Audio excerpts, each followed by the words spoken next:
Hey guys, welcome back to our channel. మీకు తెలుసా Hyderabad airport ఇండియాలో one of the fastest growing airport అని. ఇప్పుడు మన వీడియోలో ఎలా నిజామ్స్ 1930s బిల్డ్ చేసిన ఒక చిన్న air strip Rajiv Gandhi international airport లాగా ఎట్లా ట్రాన్స్ఫార్మ్ అయింది, ఈ ఎయిర్పోర్ట్ 85 డెస్టినేషన్స్కి ఎలా ఫ్లైట్స్ ఆపరేట్ చేస్తుంది. మన Hyderabad pharma capital of India కదా, ఈ ఎయిర్పోర్ట్ ఫార్మా ఎక్స్పోర్ట్లో ఎలా క్రూషియల్ రోల్ ప్లే చేస్తుంది. ఇంకా ఎన్నో విషయాలు మన రాజీవ్ గాంధీ ఇంటర్నేషనల్ ఎయిర్పోర్ట్ గురించి ఈ వీడియోలో మనం తెలుసుకుందాం. అంతకంటే ముందు ఇంకా మీకు గనక ఏమేమైతే మన ఎయిర్పోర్ట్ మీద డౌట్స్, క్వశ్చన్స్ అయితే ఏమున్నాయో అవన్నీ కింద కామెంట్ చేయండి. ఇంకా కుదిరితే నేను ఏమైనా మిస్ చేస్తే నేను ఈ ఎయిర్పోర్ట్ వీడియో పార్ట్ 2 కూడా చేస్తాను మీకోసం. ఈ వీడియోని ఇంకా ఎవరైతే హైదరాబాద్ ఎయిర్పోర్ట్ గురించి తెలుసుకుందాం అనుకుంటారో వాళ్ళందరికీ తొందరగా షేర్ చేసేయండి. మనం తొందరగా టాపిక్లోకి వెళ్ళిపోదాం.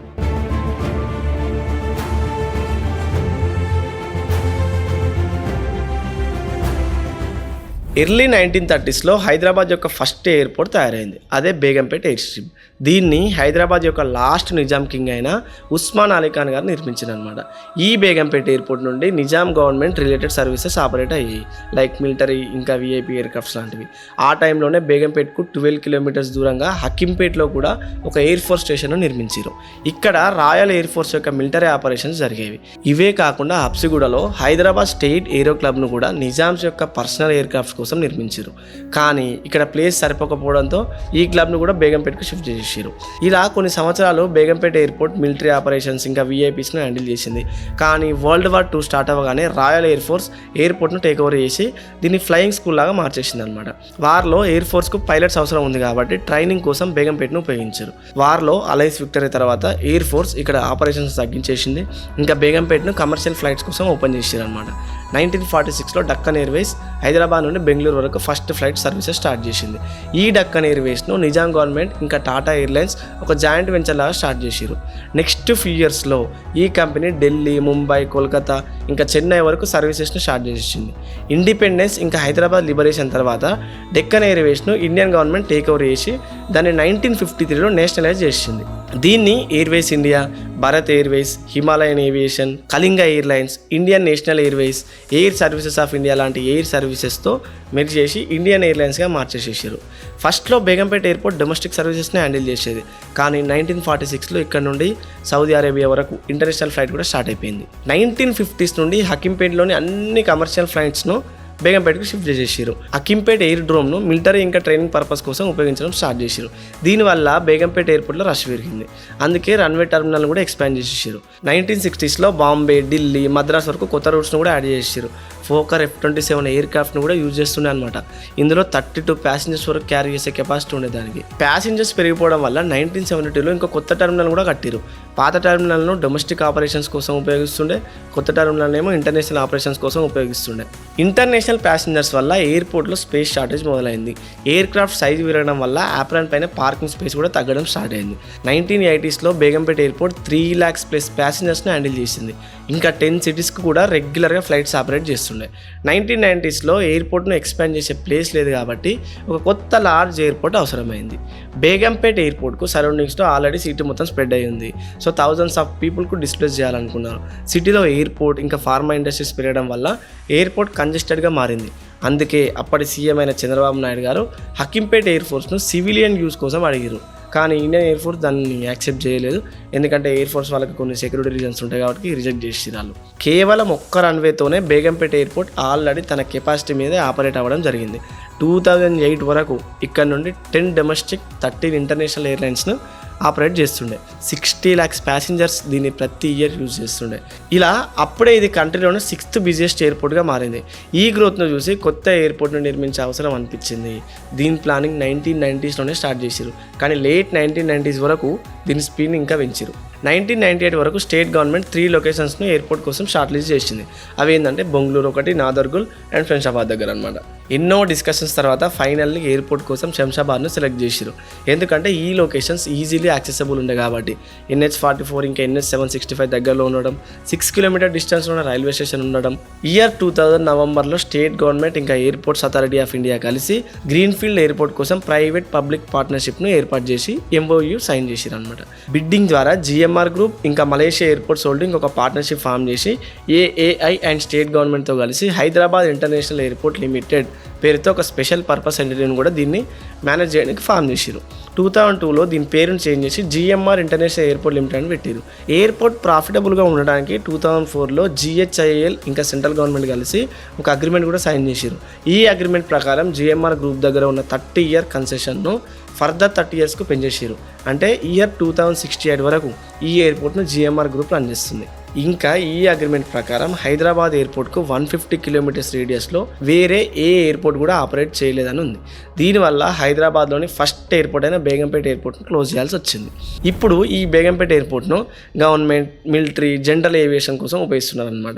ఫైనల్లీ హైదరాబాద్లోని కొత్త ఎయిర్పోర్ట్ యొక్క కన్స్ట్రక్షన్ మార్చ్ 2005లో స్టార్ట్ అయింది. 3 years తర్వాత 14th March 2008లో దీన్ని కంప్లీట్ చేసి ఇనాగ్రేట్ చేయాలనుకున్నారు. కానీ ఆ మూమెంట్లోనే కొన్ని ప్రొటెస్ట్లు స్టార్ట్ అయినాయి.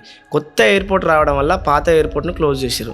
చాలామంది ఎంప్లాయ్మెంట్ పోతుంది కాబట్టి దీనికి అగెయిన్స్ట్గా ఏఐ ఎంప్లాయీస్ ప్రొటెస్ట్ చేయడం స్టార్ట్ చేశారు. ఇంకా హై గ్రౌండ్ హ్యాండ్లింగ్ రేట్స్ ఉండడం వల్ల ఎయిర్లైన్స్ కూడా కొత్త ఎయిర్పోర్ట్ నుండి ఆపరేట్ చేయడానికి అగ్రి చేయలే.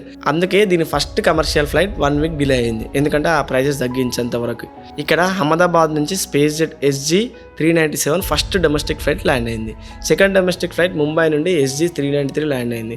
తర్వాత ఫస్ట్ ఇంటర్నేషనల్ ఫ్లైట్ LH-753 కూడా ల్యాండ్ అయింది. ఇలా ఈ ఎయిర్పోర్ట్ ఆపరేషన్స్ యొక్క ఫస్ట్ అవర్లోనే 2 డొమెస్టిక్ ఫ్లైట్స్, ఇంకొకటి ఇంటర్నేషనల్ ఫ్లైట్స్ను సక్సెస్ఫుల్గా హ్యాండిల్ చేసింది. ఈ ఎయిర్పోర్ట్కు బేగంపేట యొక్క IATA కోడ్ HYD లభించింది. ఈ IATA కోడ్ను ఇంటర్నేషనల్ ఎయిర్ ట్రాన్స్పోర్ట్ అసోసియేషన్ ఇస్తుంది. ఇది ఒక 3 letters GEO కోడ్ అన్నమాట. దీన్ని లొకేషన్స్ను బట్టి అలాట్ చేస్తారు. లైక్ ఢిల్లీ IGIకు DEL, ముంబై CSMIAకు BOM, ఇంకా బెంగళూరు KIAకు BLR అని అలాట్ చేస్తారు. ప్రతి ఎయిర్పోర్ట్కు ఒక యూనిక్ IATA కోడ్ ఉంటుంది. రాజీవ్ గాంధీ ఎయిర్పోర్ట్ 5,500 ఎకరాల్లో స్ప్రెడ్ అయి ఉంది. 2000 acresలో ఎయిర్పోర్ట్ ఉంటుంది. 1700 acresలో ఎయిర్ సైడ్, ఇంకా 300 acresలో ల్యాండ్ సైడ్ కోసం, మిగతా 3500 acres ల్యాండ్ను ఫ్యూచర్ ఎక్స్పాన్షన్ కోసం పెట్టారు. ఇప్పుడు ఈ ఎయిర్పోర్ట్లో 2 యాక్టివ్ రన్వేస్ ఉన్నాయి. 2015లో ట్రాఫిక్ వేగంగా పెరుగుతున్నప్పుడు దీని సెకండ్ ఫేజ్ వర్క్స్ కూడా స్టార్ట్ చేశారు అనమాట. 2008లో ఓపెన్ అయిన ఫస్ట్ టర్మినల్ యొక్క capacity 1.28 crores per year. November 2003లో ఈ టర్మినల్ను ఎక్స్పాండ్ చేసి ప్యాసింజర్స్ కెపాసిటీను 3.4 crores passengers per yearకు పెంచారు. ఇప్పుడు దీని ఒక్క టర్మినల్ మాత్రమే యాక్టివ్లో ఉంది. వెస్టర్న్ సైడ్ ఇంటర్నేషనల్ ఫ్లైట్స్ను, ఈస్టర్న్ సైడ్ డొమెస్టిక్ ఫ్లైట్స్ను హ్యాండిల్ చేస్తుంది. ప్యాసింజర్ టర్మినల్తో పాటు ఇక్కడ 3 పార్కింగ్ అప్రాన్స్, ఒక కార్గో టర్మినల్, ఒక మెయింటెనెన్స్ రిపేర్ ఆపరేషన్స్ ఆపరేషన్ కూడా ఉంది. ఈ రోజు RJ ఎయిర్పోర్ట్ 85 డొమెస్టిక్ ఇంకా ఇంటర్నేషనల్ డెస్టినేషన్స్ యొక్క ఫ్లైట్స్ని ఆపరేట్ చేస్తుంది. ఇక్కడ లండన్కు 10 hours 15 minutes వరకు లాంగెస్ట్ ఫ్లైట్ కూడా ఉంది. ఇది గత సంవత్సరం మన ఇండియాలోనే 5th largest కార్గో ట్రాన్స్పోర్ట్ చేసే ఎయిర్పోర్ట్ అయింది. ఈ ఎయిర్పోర్ట్లోనే కార్గో టెర్మినల్లో ఫార్మా జోన్ కూడా ఉందన్నమాట. ఇది ఒక టెంపరేచర్ కంట్రోల్ ఫెసిలిటీ. ఫార్మాస్యూటికల్స్ను ట్రాన్స్పోర్ట్ చేయడం కోసం ఫెసిలిటీ ప్రొవైడ్ చేస్తుంది అనమాట. 70% ఫార్మాస్యూటికల్స్ ఎక్స్పోర్ట్స్ ఇక్కడ నుండే జరుగుతాయి. మన హైదరాబాద్ను bulk drug capital of India, ఇంకా వ్యాక్సిన్ క్యాపిటల్ ఆఫ్ వరల్డ్ అని కూడా అంటుంటారు అనమాట. ఎందుకంటే హైదరాబాద్లో 40% ఆఫ్ బల్క్ డ్రగ్ ప్రొడక్షన్ జరుగుతుంది. దీన్ని దృష్టిలో పెట్టుకుని హైదరాబాద్లోని ఫార్మా సిటీ నిర్మించాలని అనుకున్నారు. కానీ ఎన్విరాన్మెంటల్ రీజన్స్ వల్ల ఫార్మా సిటీకి బదులు 10 ఫార్మా విలేజ్లను నిర్మించాలని అనుకున్నారు అనమాట. 3 గ్రీన్ఫీల్డ్ ఫార్మా విలేజెస్ను ఒక నల్గొండ, వికారాబాద్, ఇంకా మెదక్ డిస్టిక్లో నిర్మించారంట. ఇలా ఫార్మా ఇండస్ట్రీని మొత్తం స్టేట్లో స్ప్రెడ్ చేయాలని గవర్నమెంట్ భావిస్తుంది. దీనికోసం Hyderabad airport crucial role play చేస్తుంది అనమాట. ఎయిర్పోర్ట్ను ఆపరేట్ చేయడానికి 2015లో GHIL ఎలక్ట్రిసిటీ కోసం 5 megawatts సోలార్ పవర్ ప్లాంట్ని కూడా బిల్డ్ చేసింది. ఇది 45 acresలో స్ప్రెడ్ అయ్యి ఉంది. ఇప్పుడు దీని కెపాసిటీని పెంచి 10 megawatts చేసారు. ఇలా ఎలక్ట్రిసిటీ బిల్ యొక్క 10 crores సేవ్ చేస్తున్నారు. నెక్స్ట్ 3 yearsలో ఈ ఎయిర్పోర్ట్ 100% సోలార్ ఎనర్జీతో ఆపరేట్ అవుతుందంట. RJ ఎయిర్పోర్ట్ యొక్క లొకేషన్ NH44, NH765 ఇంకా అవుటర్ రింగ్ రోడ్ దగ్గరలో ఉండడం వల్ల చాలా యాక్సెసిబుల్గా ఉంది. మెట్రో అయితే ప్రజెంట్ ఇప్పుడు ఎయిర్పోర్ట్ వరకు లేదు, కానీ రీసెంట్గానే గవర్నమెంట్ అనౌన్స్ చేసింది. ఆల్రెడీ మెట్రో వర్క్స్ స్టార్ట్ అయినాయి. మేబీ ఇంకా తొందరలో మనకి ఎయిర్పోర్ట్కి మెట్రో కూడా వచ్చేస్తుంది. పాత ఎయిర్పోర్ట్ బేగంపేటలో ఒక సమస్య ఉంటుండే, అదే ఫాగ్, బ్యాడ్ వెదర్ వల్ల ఎన్నో ఫ్లైట్స్ డిలే ఇంకా క్యాన్సిల్ కూడా అయ్యేవి. ఈ ప్రాబ్లమ్ను కొత్త ఎయిర్పోర్ట్లో ఇన్స్ట్రుమెంట్ ల్యాండింగ్ సిస్టమ్ని ఉపయోగించి సాల్వ్ చేసేసారు. ఈ సిస్టమ్ ద్వారా బ్యాడ్ వెదర్లో, ఫాగ్లో, నైట్ టైమ్స్లో ఫ్లైట్ని ఈజీగా హ్యాండిల్ చేయొచ్చు అనమాట. ILS అనేది ఒక రేడియో నావిగేషన్ సిస్టమ్ ద్వారా పనిచేస్తుంది. హైదరాబాద్లోని రాజీవ్ గాంధీ ఇంటర్నేషనల్ ఎయిర్పోర్ట్కు ఇంకో స్పెషాలిటీ ఉంది. అదేంటంటే ఇండియాలోనే ఫస్ట్ బోర్డింగ్ ఫెసిలిటీను 2015 నుండి డొమెస్టిక్ ఫ్లైట్స్కు, 2020 నుండి ఇంటర్నేషనల్ ఫ్లైట్స్కు అప్లై చేయడం ప్రారంభించారు. దీనివల్ల చెక్-ఇన్లో ప్యాసింజర్స్ యొక్క చాలా టైం సేవ్ అవుతుంది. బోర్డింగ్ పాస్ను కౌంటర్లో ప్రింట్ చేసే బదులు ఫోన్ నుండి QR కోడ్ స్కాన్ చేస్తే చాలు. ఈ ఎయిర్పోర్ట్ను GMR గ్రూప్ ద్వారా ఫ్యూచర్లో ఇంకా ఎక్స్పెండ్ చేయాలనుకుంటున్నారు. దీనికోసం 6,300 crores ఇన్వెస్ట్ కూడా చేశారు అనమాట. ఇప్పుడైతే ఇందులో 2 యాక్టివ్ రన్వేస్ ఉన్నాయి, కానీ ఫ్యూచర్లో నార్త్ సైడ్లో కూడా ఇంకా 2 రన్వేస్ నిర్మించాలని చూస్తున్నారంట. పర్ఫార్మెన్స్లో కూడా రాజీవ్ గాంధీ ఇంటర్నేషనల్ ఎయిర్పోర్ట్ ఎప్పుడూ టాప్లోనే ఉంది. పంక్చువాలిటీలో అయితే 84%తో వరల్డ్లోనే సెకండ్ మోస్ట్ పంక్చువల్ ఎయిర్పోర్ట్గా నిలిచింది. ఇంకా 2023లో ఆర్జే ఎయిర్పోర్ట్కు ఏషియా పసిఫిక్ రీజియన్లో best airport services quality award కూడా దక్కింది. సో ఇట్లనే డెవలప్మెంట్స్లో మన హైదరాబాద్ దూసుకెళ్లాలని మనస్ఫూర్తిగా కోరుకుంటున్నాను. ఈ వీడియోని మీకు నచ్చితే తప్పకుండా అందరితో షేర్ చేయండి.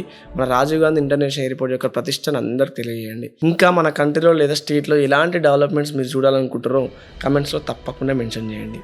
వీడియో అర్థం కాకపోతే మళ్ళీ స్టార్టింగ్ నుంచి ఒకసారి చూడండి, క్లియర్గా స్కిప్ చేయకూడదు, చూస్తే క్లియర్గా అర్థమవుతుంది. ఎవరైతే ఫస్ట్ టైం మన ఛానల్ చూస్తున్నారో వాళ్ళు తొందరగా సబ్స్క్రైబ్ చేసుకొని అండ్ నోటిఫికేషన్ ఆన్ చేసుకోరు, ఎందుకంటే అట్లా వీడియోలు అన్నీ మిస్ అయిపోతారు. చలో, టేక్ కేర్, బాయ్ బాయ్, జై హింద్.